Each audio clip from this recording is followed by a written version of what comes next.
At 7:10 p.m. on November 10th, 1975, a radio operator asked the Edmund Fitzgerald how she was holding up, and the reply came back calm. "We are holding our own."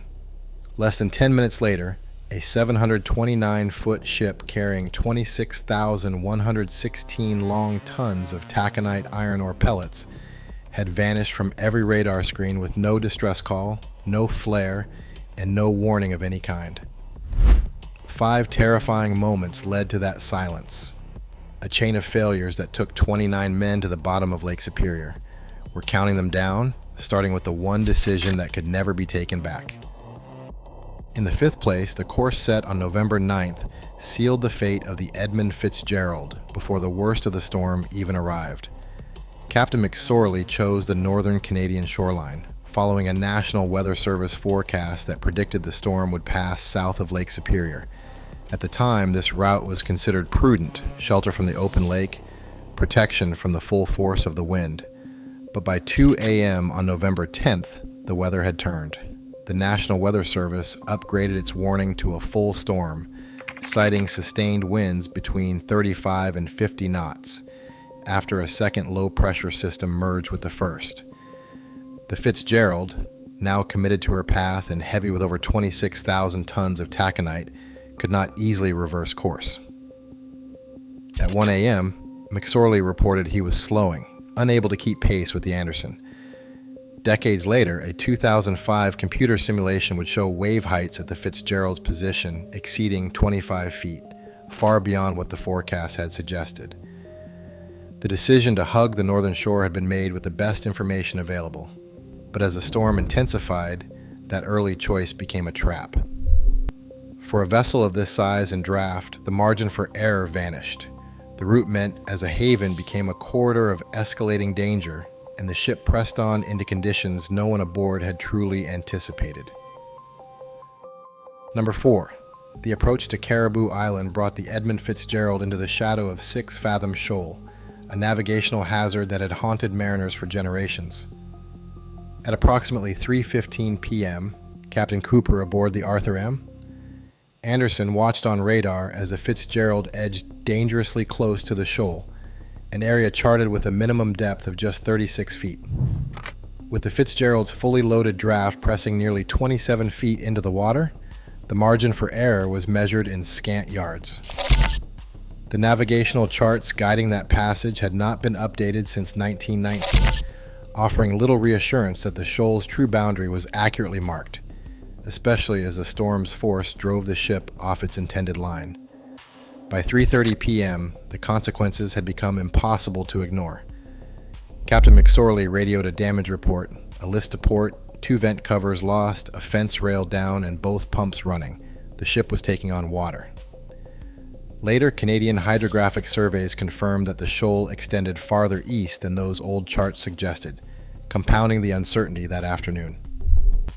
Yet when investigators examined the wreck, they found no scraping or damage to the rudder or propeller that would definitively prove a grounding. The precise cause of the Fitzgerald's sudden vulnerability remains unresolved, but the passage near Caribou Island stands as the moment the storm's abstract danger became physical harm. In that narrow, poorly charted corridor, the line between survival and disaster nearly vanished. Number 3. At 4:10 p.m., the Edmund Fitzgerald lost both of its radar units, cutting the ship off from its last reliable means of navigation in a blinding snowstorm. Captain Ernest McSorley, a man with 9 commands and 44 years on the Great Lakes, radioed the Arthur M. Anderson to report the simultaneous failure. In his calm but weighted voice, he asked the Anderson to stay close and track the Fitzgerald's position, a lifeline reduced to radio signals and the echo of another ship's instruments. Visibility had already collapsed under snow and spray, making it impossible to spot shore lights or other vessels by eye. The Fitzgerald's position was now a matter of trust and dead reckoning, with every mile increasing the risk of veering off course or colliding with unseen hazards. To the Swedish vessel Avafors, McSorley described the conditions as one of the worst seas I've ever been in. Coming from a captain known for his steadiness, the remark carried a chilling weight. From 4:30 p.m. onward, As the snow thickened and the Anderson lost visual contact at roughly 16 miles, the Fitzgerald's crew depended entirely on radio communication and the Anderson's radar echo to avoid disaster.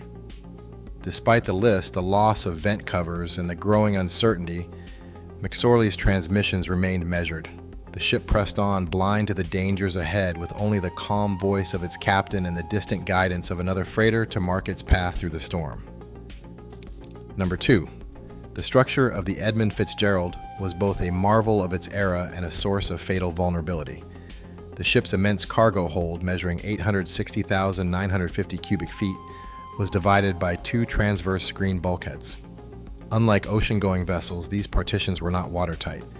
Once water breached the hull or deck, nothing stopped it from moving freely through the hold.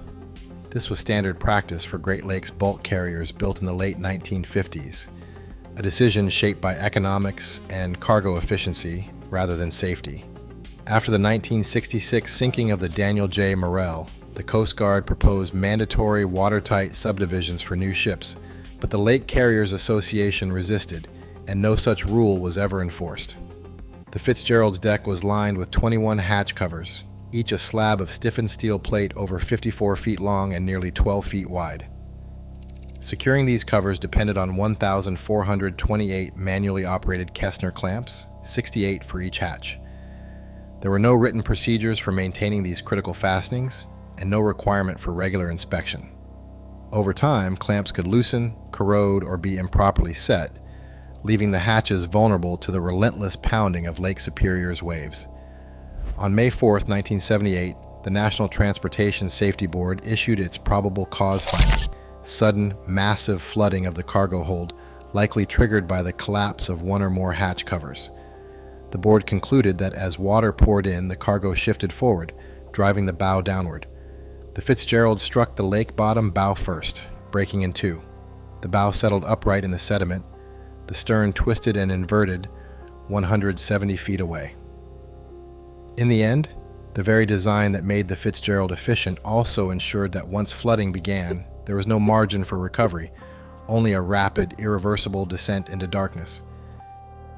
And finally, in first place at 7:10 p.m. on November 10th, 1975, the last confirmed words from the Edmund Fitzgerald crackled across the radio waves.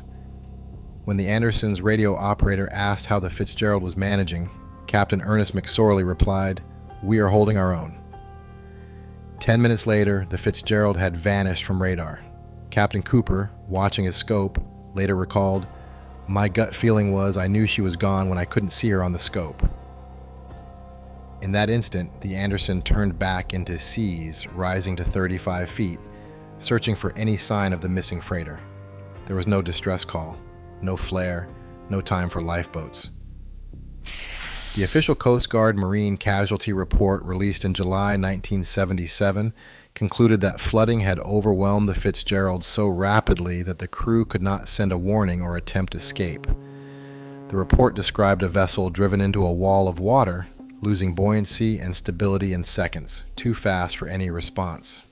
Years later, in 1994, the Frederick Shannon expedition sent a submersible to the wreck site. Near the bow, divers found the remains of a crew member, face down in the sediment, partially clothed and still wearing an orange life jacket, preserved by the near-freezing depths of Lake Superior. The discovery raised a haunting question. If the end came without warning, why had at least one crewman managed to don a life jacket? The answer remains buried with the ship, 530 feet below the surface. The official findings close the case with a verdict of sudden catastrophic flooding, but the silence of that final moment and the unanswered riddle of the life jacket continue to echo through every retelling of the Edmund Fitzgerald's fate. Across all 5 moments, one pattern is undeniable. Catastrophe was not a single event, but an accumulation of overlooked risks and converging failures. The Edmund Fitzgerald's fate reminds us that in extreme environments, safety unravels long before the silence. The lake's mysteries and its lessons remain unsolved.